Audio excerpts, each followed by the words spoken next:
We shall call her Pauline. On a late Saturday evening, she was leaving Florida 2000, also known as Mudhouse, on Koinange Street with her partner. As they were walking through the exit, a woman shouted out behind them, "My lesbians!" Pauline did not recognize the woman, and they got into a verbal confrontation, during which the woman brutally attacked her with a bottle across the face. Instead of helping her, the bouncers from the club actually tried to hide the attacker from the police. Pauline was then hospitalized and later sought asylum in the United Kingdom. Pauline's story is not a rare one. Discrimination against the lesbian and gay community often turns violent. A human rights watchdog says it is alarmed over reports of increasing vigilante violence in the country against people accused of homosexuality. Sly Kavengi knows only too well how hard it is to come out publicly as a lesbian.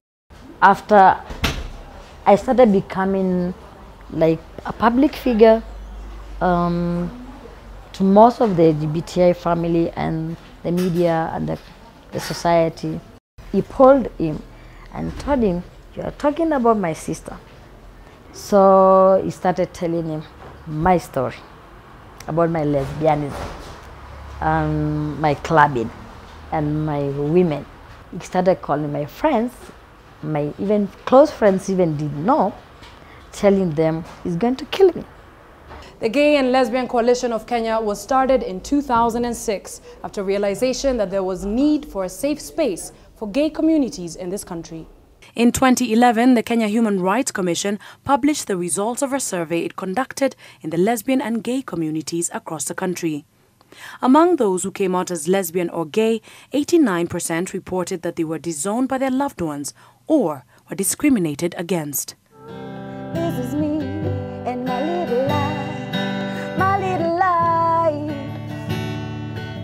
Activist and artist Kate Kamunde recounts when her family first found out about her sexual orientation.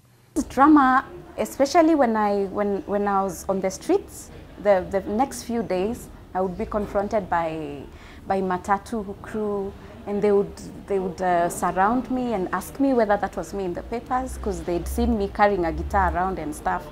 And yeah, that was a bit scary, because I did not know what their reactions would be. And family just shut me out for a while. Yes, it took several years. So from then, at least now I'm in a place where I call them to check on them, and they don't sound like they really have a problem. So I think I also give them time to just digest everything, and yeah. It's no secret that the issue of homosexuality has become a point of discussion, even in Parliament.